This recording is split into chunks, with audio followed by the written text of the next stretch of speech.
오늘은 18번째 요한계시록 강해입니다. 나는 화평하게 하는 자인가? 하나님의 말씀 듣도록 하죠.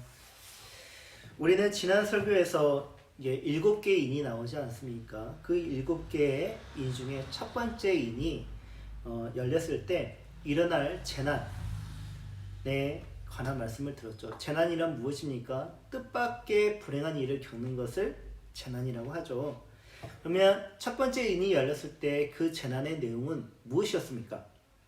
죽임을 당한 어린 양이신 그리스도 예수가 일곱 인 중에 하나를 떼어 네 생물 중에 하나에게 이제 오라 하면서 네 생물 중에 하나가 이제 명령을 하는데, 그 명령은 재난에 관한 것이었고 그 재난의 내용은 적그리스도의 출현이었습니다.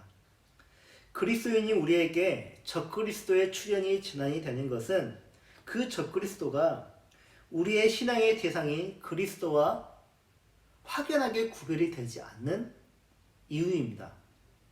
그가 타고 다니는 흰말, 그리고 그가 가진 활, 머리에 쓰고 있는 면류관, 그리고 그가 이기는 모습, 그 모든 모습들은 요한계시록 곳곳에서 등장하는 그리스도의 모습과 매우 흡사하고요. 또 구약 성경에서 예언한 그리스도와 매우 닮아 있습니다. 그래서 그가 우리에게 재난이 되는 것은 교회에 침투한 그 적그리스도를 우리가 그리스도로 믿을 수 있는 까닭에, 우리의 신앙이 오염되고 잘못될 수 있는 까닭에 재난이 되는 것입니다. 그는 그렇게 그리스도를 가장하면서 탁월한 능력으로 세상 정부를 장악하고 특별해 보이는 신앙으로 교회를 장악하지만, 우리는 주신 예언과 또 여러 말씀을 증거로 삼아 그 적그리스도를 구별해낼 수가 있고, 그래서 우리는 어떻게 대비할 수 있고 대항할 수 있는 방법을 얻게 되었습니다. 그리스도인이 우리에게 적그리스도는 두려운 존재가 맞을까요? 두려운 존재가 맞죠. 그러니까 재난이라고 할 수 있는 것이겠죠.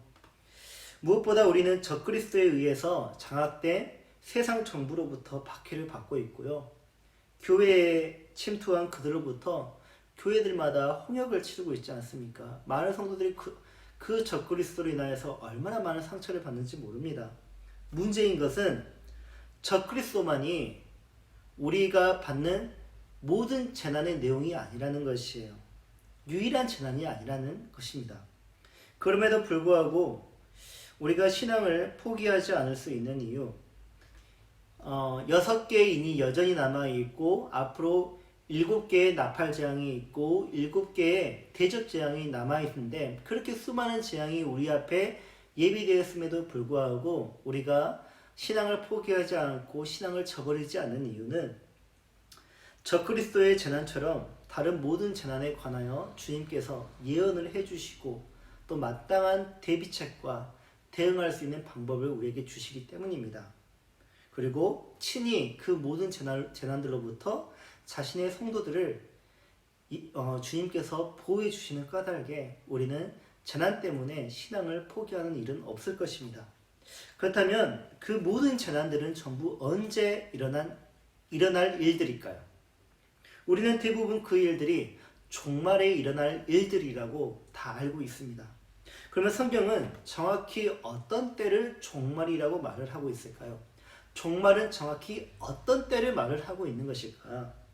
우리는 보통 종말을 주님께서 이 땅에 다시 오시는 날, 그러니까 심판의 날, 마지막 날, 그날이 종말이라고 생각하고 있습니다.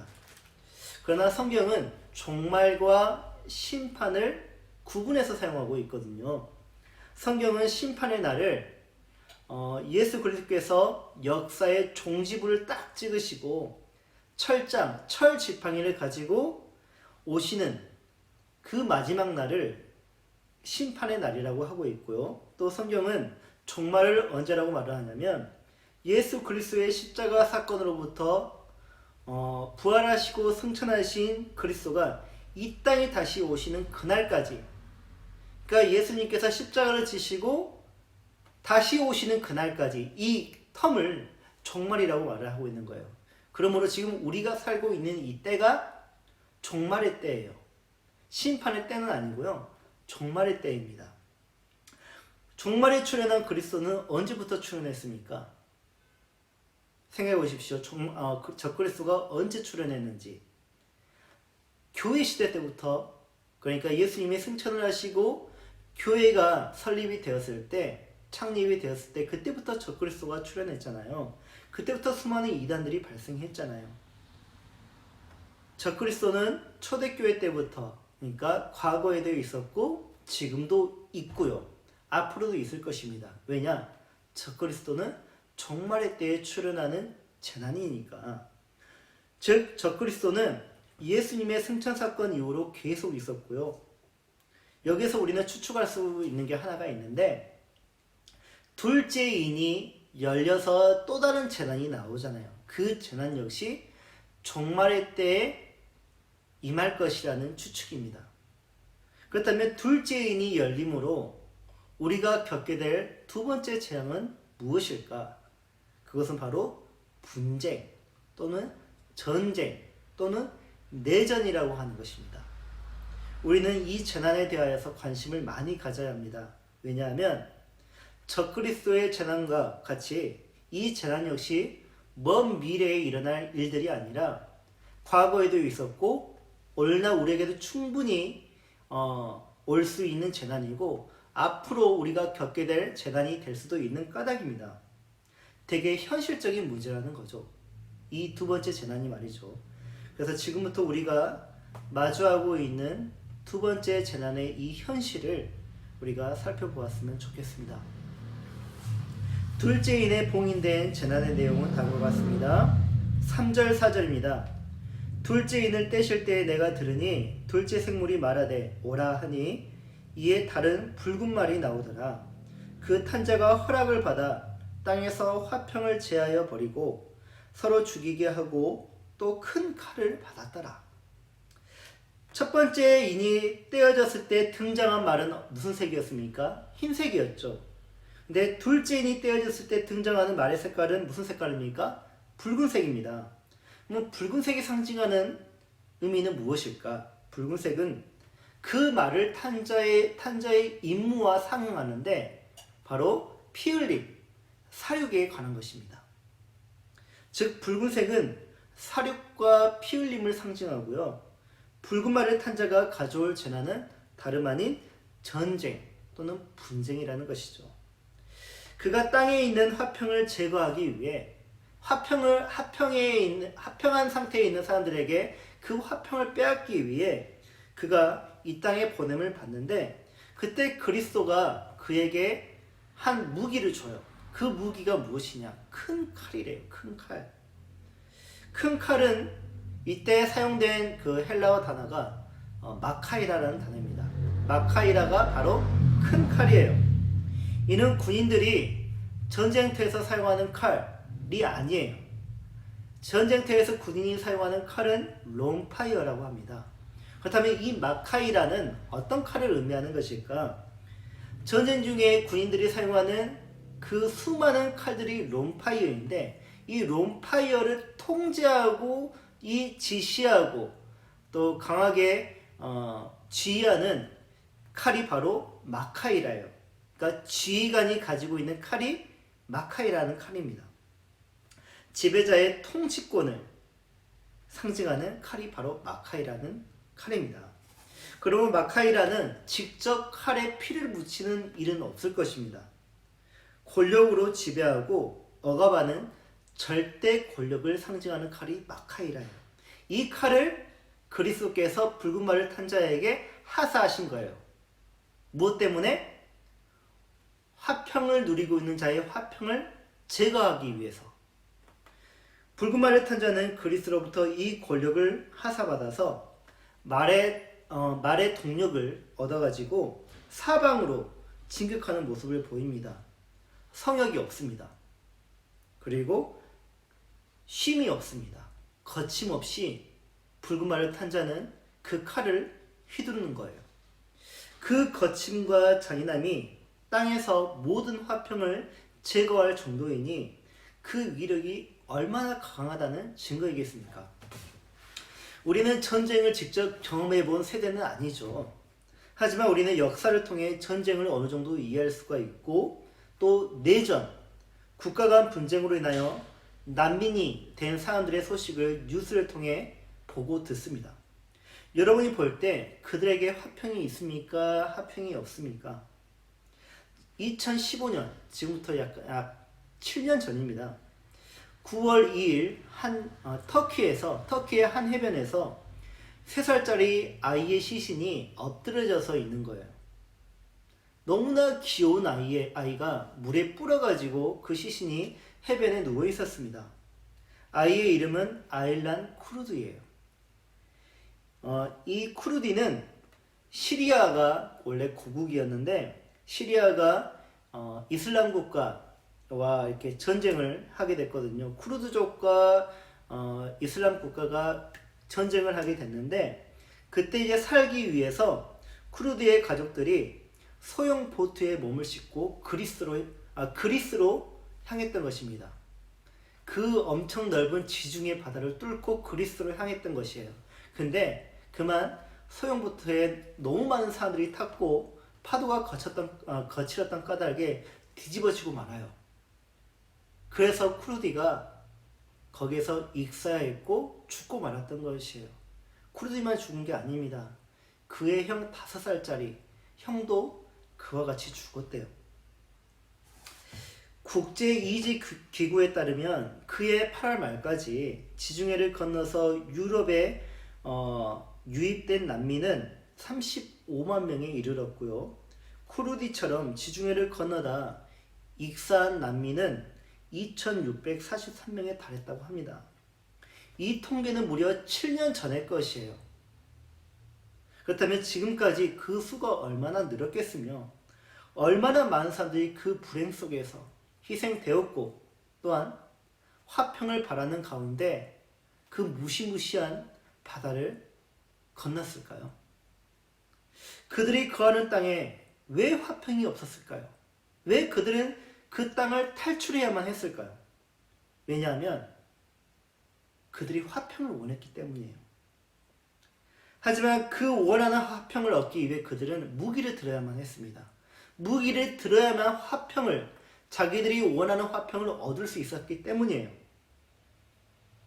이처럼 붉은 말을 탄 자는 말의 동력과 칼의 위력을 가지고 땅 위에서 사는 사람들의 화평을 제거하기 위해 세계 곳곳에서 활약을 하고 있는 것을 우리는 역사적으로 볼 수가 있습니다. 그렇다면 우리는 이 사실을 어떻게 이해해야 할까요? 우리는 이 모든 불행의 원인을 그리스도께 두어야 하는 것일까요? 그리스도가 이 불행의 원인이 되었다고 우리는 말할 수 있을까요? 보기에는 그리스도가 붉은 말 탄 자를 이 땅에 보냈고 그에게 큰 칼을 주었고 화평을 제거하라는 명령을 주셨잖아요. 그러면 인간이 당하는 모든 불행은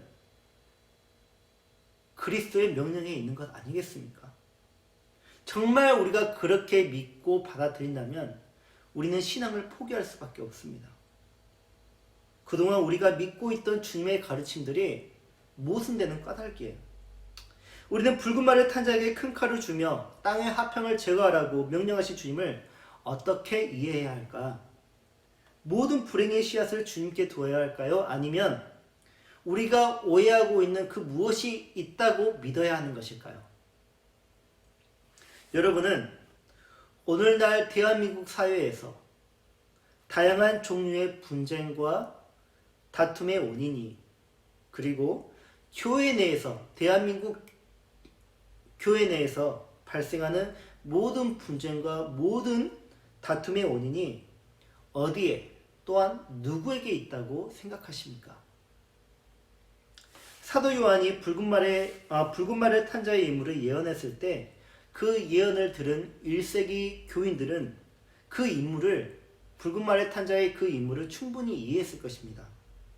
왜냐하면 그들이 살아가던 때에 반역이 너무나 많았고 반란이 너무나 많았고 소요가 빈번히 일어났기 때문이에요.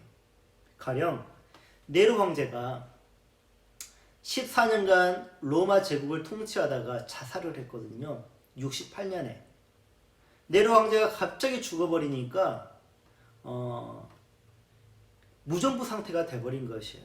그러면 권력을 쥔 자가 그 황제의 자리를 노리는 거 아니겠습니까? 그래서 68년부터 69년까지 약 1년 8개월 동안 황제가 4번이나 바뀌게 됩니다. 1년 동안 황제가 4번이나 바뀌어요.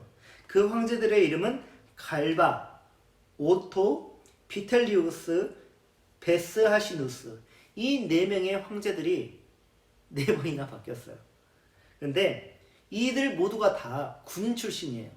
왜 군인 출신들이 황제가 되었겠습니까? 그들에게 권력이 있으니까, 그들에게 무기가 있으니까 황제가 될 수 있는 것이에요. 그들이 모두 다 쿠데타를 일으켰습니다. 그들에 의해 로마 제국은 약 1년 8개월 동안 무정부 상태에 이르게 되었고, 그 쿠데타로 인하여서 얼마나 많은 사람들이 죽었고 희생되었고, 그것을 보면서, 그 유혈 사태를 보면서 그리스도인들은 붉은 말을 탄 자의 임무를 충분히 이해하지 않았을까요? 무엇보다 붉은 말을 탄 자의 임무를 깊이 공감할 수 있었던 것은 마지막 황제, 제가 마지막에 언급한 황제 이름이 베스아시누스인데, 이 베스아시누스의 아들의 이름이 티투스예요. 이 티투스는 장군입니다. 아주 뛰어난 장군이에요. 근데 얼마나 뛰어났으면 예루살렘을 다 멸망시켜 버렸어요. 성전을 다 무너뜨려 버렸어요. 그 누구도 성전을 무너뜨리는 게 두렵잖아요. 신이 살고 있는 그 성전을 무너뜨린다는 것은 정말 두려운 일인데, 이 티투스가 유대인의 성전을 무너뜨려 버려요. 그리고 예루살렘을 다 황폐화시켜 버려요. 붉은 말의 탄 자의 임무가 그에게서 비춰지는 것이에요. 그가 로마에 입성을 합니다. 말을 타고 개선장군의 모습으로 입성을 합니다. 사도 요한이 예언했던 그 붉은 말을 탄 자의 임무가 그 사람을 통해서 비춰지지 않았을까요? 그렇다면 주님은 왜 로마의 비극과 유대인 그리스도인들의 비극을 허락하셨던 것일까요? 왜 그들에게 붉은 말을 탄 자를 보내셨던 것일까요? 마태복음 24장 6절에서 8절에 주님의 말씀이 이렇습니다. 난리와 난리 소문을 듣겠으나 너희는 삼가 두려워하지 말라. 이런 일이 있어야 하되 아직 끝은 아니니라. 민족이 민족을, 나라가 나라를 대적하여 일어나겠고 곳곳에 기근과 지진이 있으리니 이 모든 것은 재난의 시작입니다. 주님은 종말의 때에 이런 일이 있을 것이라고 예언하십니다. 주님은 살아계실 때 분명 같은 내용으로 예언을 하셨어요. 사도 요한의 것과 지금 주님의 것은 매우 흡사한 예언의 내용입니다. 그렇다면 주님은 왜 이와 같은 일들이 죄가 가득한 세상뿐만 아니라 그리스도인들에게조차도, 교회 안에조차도 왜 이런 일이 일어날 것이라고 예언하셨던 것일까요? 왜 그것을 허용하시는 것일까요? 다시 말해 주님은 왜 세상에게 재난을 주시면서 그들의 화평을 제거하시고 그 재난의 불행을 교회에게도, 자신의 몸인 교회에게도 그것을 허락하시는 것일까요? 거짓 화평 때문이에요.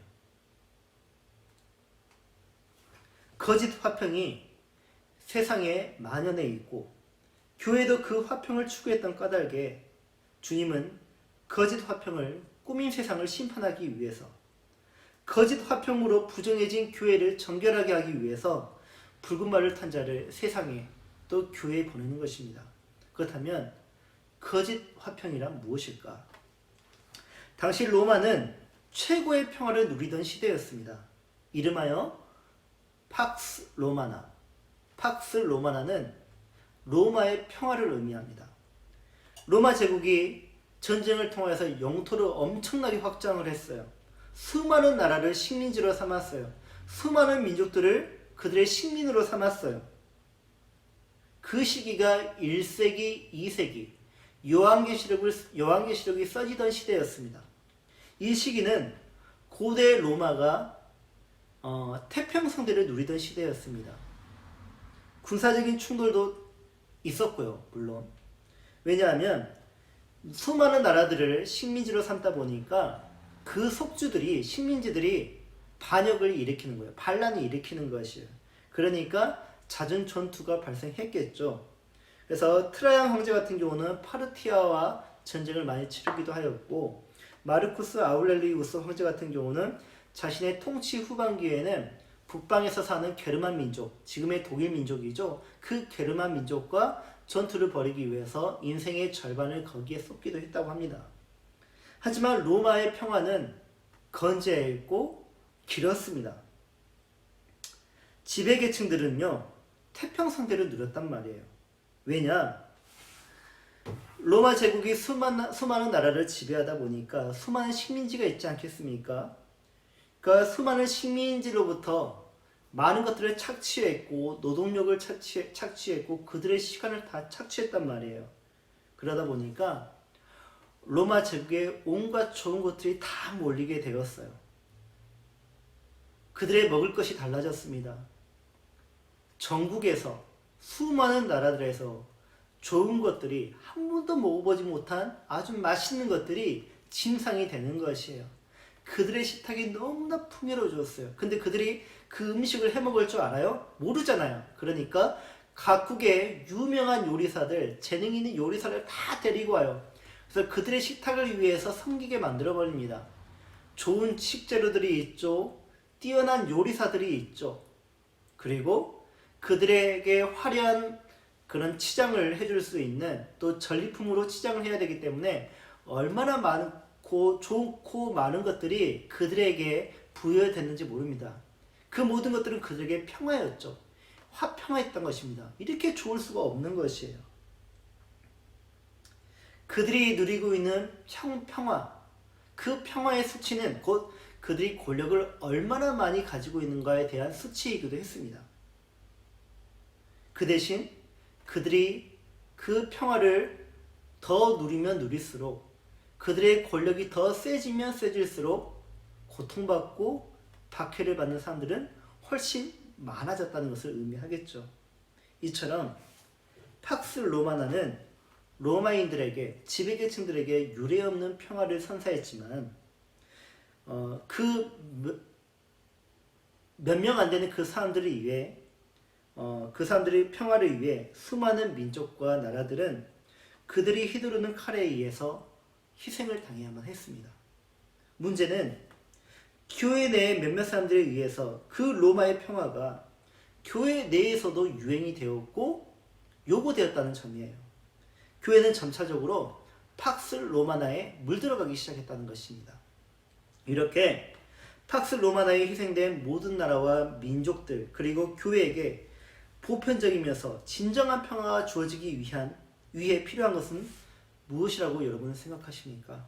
그것은 세상에 자리 잡은 로마의 평화와 교회 내에 침투한 로마의 평화를 제거할 수 있는 붉은 말을 탄 자가 휘두르는 큰 칼이 아니겠습니까? 그 칼이 휘둘러져야만 사람들이 그 착취로부터, 그 박해로부터 자유를 얻는 것이에요. 둘째의 인을 열면서 붉은 말을 탄 자에게 화평을 제거하기 위해 하사한 큰 칼을 보며 우리는 오해했던 것이죠. 그 화평은 우리에게 완전히 제거되어야 할 거짓 화평이었다는 것이에요. 그래서 우리는 하늘로부터 오는 재난과 시련을 용납할 줄 알아야 합니다. 거짓 화평이야말로 교회 내에서 완전히 제거되어야 할 재난이기 때문입니다. 그건 악이기 때문입니다. 교회가 거짓 화평에 물들고 그것을 추구할 때 우리는 어떻게 해야 될까요? 만약 교회가 거짓 화평을 추구하면, 그것에 물들이면 어떻게 될까? 고린도 교회처럼 된다는 것이에요. 고린도 교회의 문제는 무엇이었습니까? 수많은 문제들이 있었지만 가장 두드러진 문제는 그들 안에 파당이 생겼다는 것 아니겠습니까?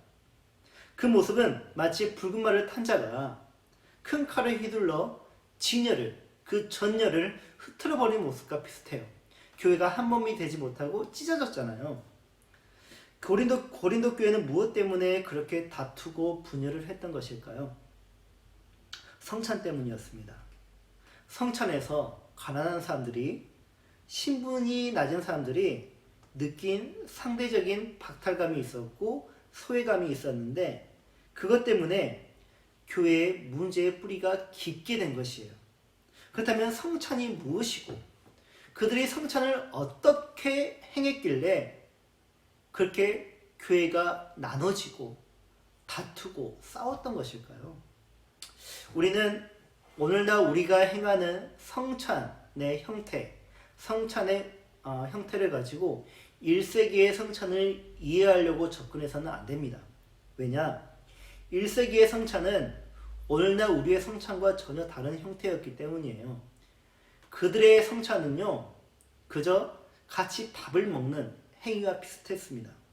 그러니까 지금의 우리의 애찬의 형태와 비슷해요. 우리가 교회에서 점심 예배를 드리고 나서 점심을 같이 먹잖아요. 그 모습이 1세기의 성찬과 비슷했어요. 1세기의 성찬은 오늘날 식사의 형태로 진행되었고 의식은 식전기도의 형태와 비슷했다고 합니다. 그때는 일상적인 식사와 성찬의 구분이 없었다고 합니다. 신자들이 모여서 나누는 식사가 성찬의 형태였다는 것이죠. 특이한 것은요, 식사를 할 때 우리가 이렇게 의자에 앉아서 식탁 위에서 같이 밥을 먹는, 그러니까 레오나르도 다빈치가 최후의 만찬을 통해서 보여주는 그런 식사 형태가 그때 1세기의 식사 형태가 아니었어요. 1세기 때는 어떻게 밥을 먹었느냐? 누워서 밥을 먹었습니다. 어떻게 누웠냐? 옆으로 눕는데 왼쪽으로 누워서 밥을 이렇게 먹었어요. 우리가 TV를 볼 때 TV를 보면서 군것질을 하잖아요. 그럼 어떻게 군것질을 합니까? 옆으로 누워가지고 TV를 보면서 음식을 주워 먹지 않습니까? 그게 바로 1세기 사람들이 밥을 먹는 식사 태도였어요. 근데 왜 그렇게 먹었는 줄 아십니까? 누운 자세로 밥을 먹을 때 그 위에 가장 많은 음식을 넣을 수 있기 때문이에요. 반대로 누우면 위가 많은 음식을 담지 못해요. 근데 이렇게 누우면 많은 음식을 담을 수가 있습니다. 그 말은 풍요롭다는 것을 의미하는 거 아니겠습니까? 많은 음식을 먹을 수 있으니까. 음식을 많이 먹다 보면 어떻게 되죠? 피곤하죠. 피곤하면 눕고 싶죠. 그러니까 이렇게 먹다가 피곤하면 자는 거예요. 그다가 더 먹고 싶으면 바로 또 일어나서 먹고.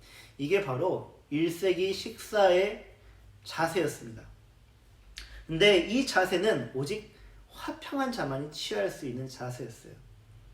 풍요롭고 시중들이 많고 하인들이 많고 모든 것이 편안할 때 이런 자세로 우리가 화평한 자만이 먹을 수 있다는 것이에요. 우리가 TV를 보면서 과자를 집어 먹을 때 화평하듯이 1세기의 화평한 자만이 그런 자세로 밥을 먹을 수 있었다는 것입니다.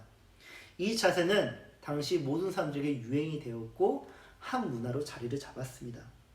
근데 그 자세는 모두가 바라는 로망이 아니겠습니까? 풍요로우니까, 화평하니까. 팍스 로마나가 실현된 자만이 누릴 수 있는 특권 아니겠습니까? 그럴 때 교회는 어떻게 했을까요? 교회 안에 다양한 신분이 있었잖아요.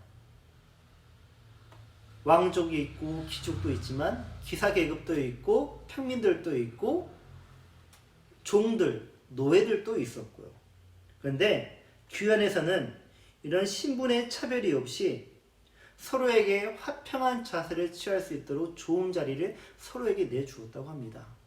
귀족이라 할지라도 내 형제가 종이라면 종처럼 대하는 것이 아니라 자기 자리를 내줘가지고 식사를 대접했다는 것이에요. 혹시나 늦게 올 수 있는 사람을 위하여서 성찬의 시간을 늦추거나 또는 음식을 남겼다고 합니다. 그렇게 해서 성찬이 이루어졌는데 그 성찬의 모습은 천국의 평화를 이 땅 위에서 경험하게 하는 교회의 표지였어요. 그러나 고린도 교회는 그런 부분에서 실패했다고 합니다. 그들은 음식의 차별을 두었어요. 자리의 차별을 두었고 시간의 차별을 두었어요. 어떻게 차별을 두었냐면 부자들은 가난한 자들의 음식을 도저히 먹을 수 없어가지고 그들은 음식을 따로 쌓았어요. 그래서 따로 싸우다 보니까 자리를 따로 마련하게 되었고 음식 먹는 시간도 따로 마련했겠죠.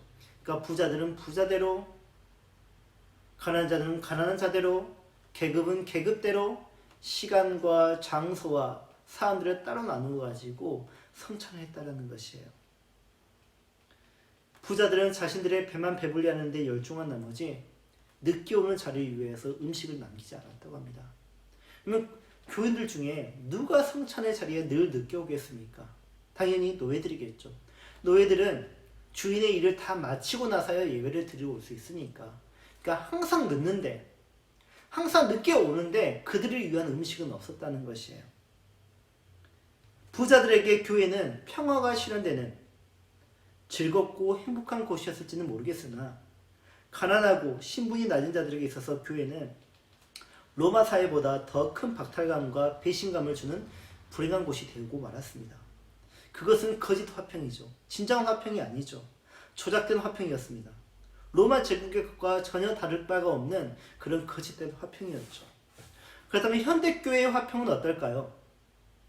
현대교회의 화평은 주님의 심판을 부르는 화평일까요? 아니면 진정한 의미로서의 천국의 화평일까요? 교회 내에 차별이 있는지 보시면 압니다. 교회 내에 여러 좌석이 있지 않습니까? 그 좌석에 차별이 있는지 한번 보십시오. 음식을 나눌 때 차별이 있는지 보십시오. 서로를 대할 때 인사를 하는 것을 보고 악수를 하는 것을 보면서 차별이 있는지 한번 확인해 보십시오. 상대적으로 가난하고 사회적인 지위가 낮은 자를 대하는 태도를 한번 보십시오. 차별이 있는지 없는지. 직분을 어떻게 이해하고 적용하는지 한번 보시고요. 신앙 경력과 배운 지식을 어떻게 사용하는지 한번 보십시오. 그 안에 차별이 있고 그로 인해 말썽이 생긴다면 그것은 거짓 화평이겠죠. 서로가 먹고 마시면서 교제를 나누고 서로를 존대하면서 섬기는 모습을 가지고 있다 할지라도 그것은 자신의 화평을 쟁취하기 위한 폭력에 불과하지 않습니다. 우리의 성찬은 오병이어 기적과 같아야 합니다. 주님의 배고픔을 먼저 생각했던 사람이 누구였습니까? 소년이었죠. 소년은 자신의 오병이어 물고기 2마리와 떡 5개를 주님께 드렸습니다. 근데 그 물고기는 옵사리온이에요. 옵사리온은 헬라어인데 헬라어 옵사리온은 작은 물고기를 의미합니다. 그것도 시장에 팔 가치가 없는 가난한 자들이 먹는 물고기가 옵사리온이었어요. 그러므로 이 소녀는 가난한 자였고 또 가난한 자의 음식이었어요. 가난한 자에게 음식은 무엇입니까? 생명과 같아요. 이 소녀는 주님을 위해서 자신의 생명과 같은 이 음식을 주님께 드렸어요. 차별이 없었죠. 이 소년도 차별하지 않습니다. 그리고 섬깁니다. 헌신을 합니다. 그리고 예수님은 그것을 자신을 위해서 채우지 않고 그 작은 물고기를 떼어주십니다. 누구에게나 똑같이 떼어주십니다. 그리고 그것을 받아 먹는 사람들도 차별 없이 그리고 욕심 없이 그렇게 서로의 것을 나눕니다. 그렇게 해서 얻어진 결과가 무엇입니까? 12광주리의 음식이 남았다는 것이죠. 진정한 평화는 이런 것이에요. 진정한 평화는 이 오병이어와 같은 성찬으로 완성된다는 것이에요. 주님은 왜 둘째 인을 열어 붉은 말을 탄 자에게 큰 칼을 주며 땅 위에 있는 화평을 제거하라고 하셨을까요? 그들의 폭력으로 쟁취한 화평으로 인하여 수많은 나라가 무너지고 수많은 민족들이 희생되었던 까닭입니다. 세계 역사를 보십시오. 강대국들이 그들의 화평을 쟁취하기 위해 얼마나 많은 폭력을 행사했는지. 그들은 음식을 향기롭게 하는 후추를 먹기 위해 얼마나 많은 사람들을 죽였는지 모릅니다. 담배 하나 피우고자, 기분을 좋게 하는 담배 하나를 피우고자 얼마나 많은 노예들을 만들어냈는지 모릅니다. 은 하나를 더 얻기 위해 그들은 얼마나 많은 민족을 말살하고 그 땅을 정복했는지 모릅니다.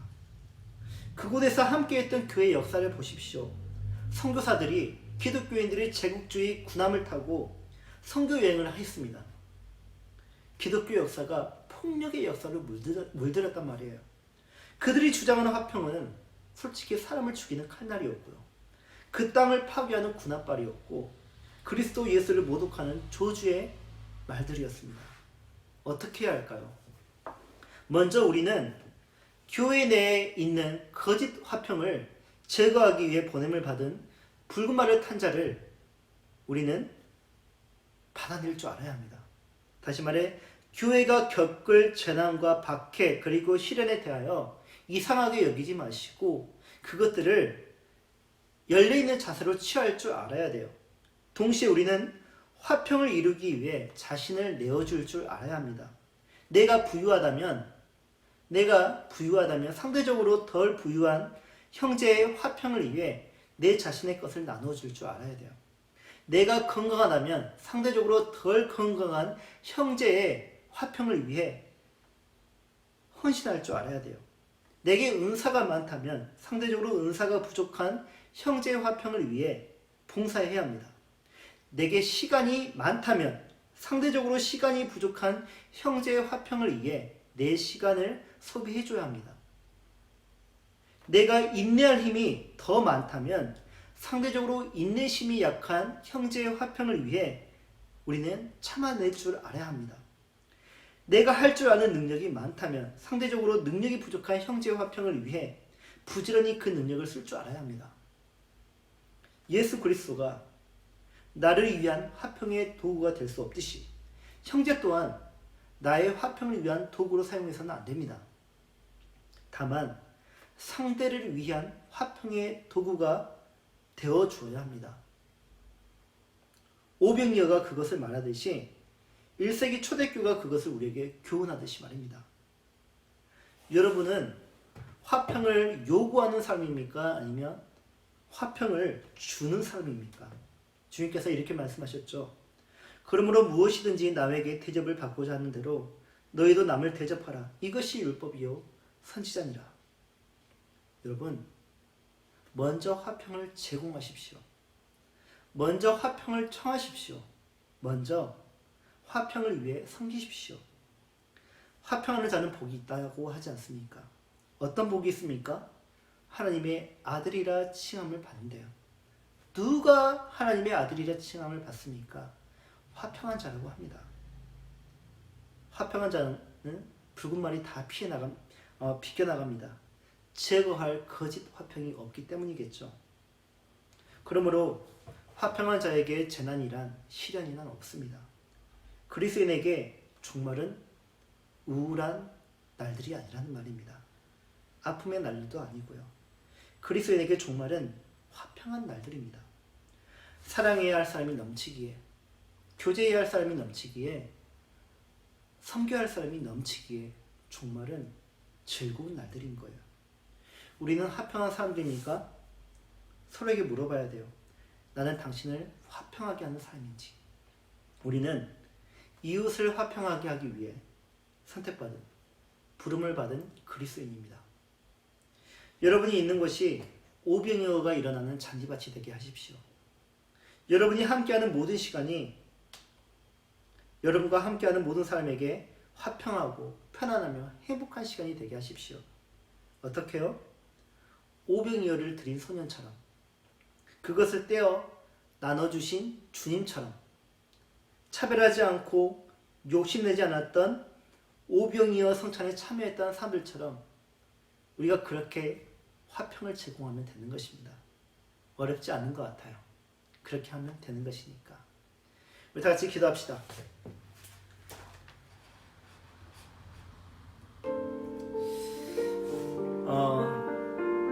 우리에게 만약 거짓 화평이 있다면 그 거짓 화평을 제거하기 위해 주님은 붉은 말을 탄 자를 우리에게 보내실 것입니다. 두려워하지 마십시오.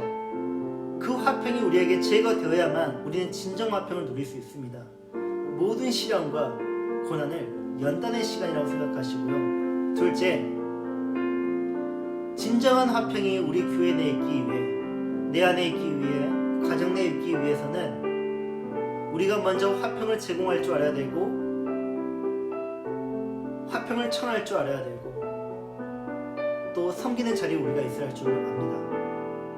여러분, 그리스도인들이 가는 곳마다 화평이 있어야 할 줄을 압니다. 바로 우리가 그런 그리스도인이 되어야 될 거고, 그러므로 우리가 하나님의 아들이라 일컬음을 받아야 할 것입니다. 이를 위해서 간구하는 가운데 다 같이 기도하도록 합시다. 살신 하나님 아버지